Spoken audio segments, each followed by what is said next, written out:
What's up and welcome to Flashback. Now that we've returned from smashing NA at Rift Rivals, we can get back to business in the EU LCS. Let's see what happened in Week 4.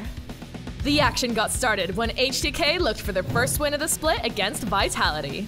Even though H2K searched high and low, it was Vitality and Cabochard who found the fights, picked up the kills, and easily grabbed the win to keep pace at the top of the table. 20 minutes in and Vitality are knocking down the front door. Next up, Schalke 04 were looking to bounce back from a poor Week 3 showing and take care of business against Giants Gaming.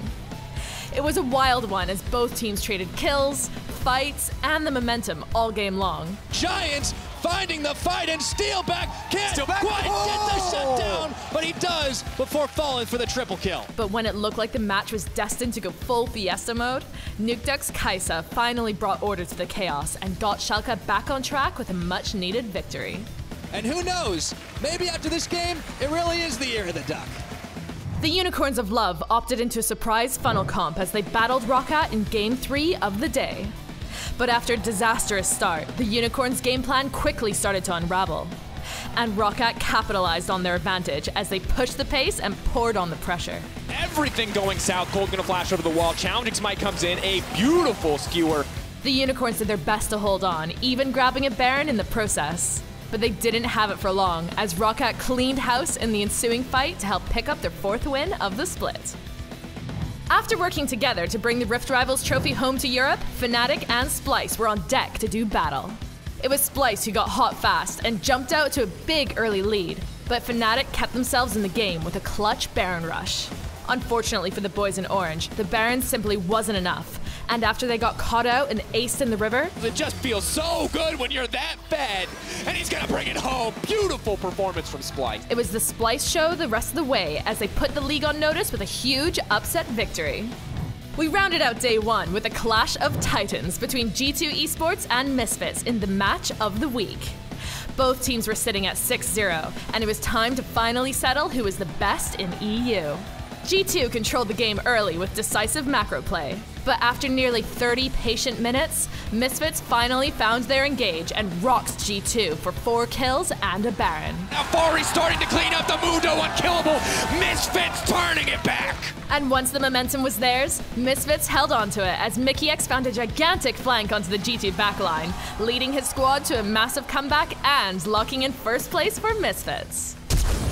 After a big day packed with action and huge upsets, the teams went home to rest and recharge before hitting the Rift again on Saturday.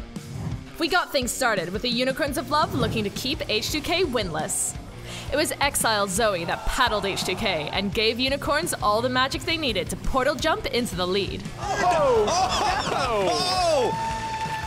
Exile! That's just so gross. And even though it got a little messy, the Unicorns' new bot laner, Neon, popped off to secure the win and put the final nail in H2K's 0-8 coffin. After winning a bet on the Euphoria podcast, Splyce and Odoamne had a new cheerleader when they took on Schalke 04. But it was Schalke who were getting all the KILLS in a dominant showing that brought Splyce back down to earth and netted Schalke their first 2-0 week of the split. For Schalke 04 fans, this is redemption. They will close out the week 2-0. Then, it was G2 Esports gunning for a bounce-back win against Giants Gaming. Things looked bad for G2 early on because of Joko's terrifying play on Nocturne. It's a perfect 2 down. Giants collapse in the river. But like clockwork, G2 methodically climbed their way back into the lead and looked like they were well on their way to victory. However, when Perks got picked off in the top lane, it was disaster for G2, who gave over Baron and their lives in the process. And with G2 reeling, Giants landed the knockout blow to secure one of the biggest upsets of the split so far. The man of the hour steps up. It's Betsy, it's Giants, it's G2 falling to pieces in the bottom lane. Leaving Misfits wondering if they perhaps went a little bit too hard during Friday's game. After dropping their first game of the week, Fnatic were out for redemption against Roccat.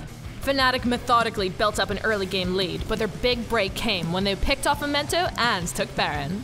From there, it was clean and controlled as Fnatic demolished Roccat for the win. And this is a clean ace for Fnatic and it's gonna be the game. We rounded out Week 4 with a hype matchup between Misfits and Vitality. It was intense from the beginning, with crazy close back and forth fights. But once Misfits came out on top in a hectic mid lane fight, they left Vitality in the dust to close out Week 4 with a perfect 8-0 record and as the clear-cut best team in Europe. And that's us for Week 4. Misfits remain undefeated at the top of the table with G2, Vitality, and Fnatic chasing at their heels. Week 5 is going to be hype because it brings back the first round of rematches, which means our match of the week is a grudge match between Fnatic and Misfits. Can Fnatic get revenge and deliver Misfits their first loss of the season? There's only one way to find out. Make sure to tune in on Friday, July 20th when the EU LCS action continues at 5:30 p.m. CEST. You won't want to miss it.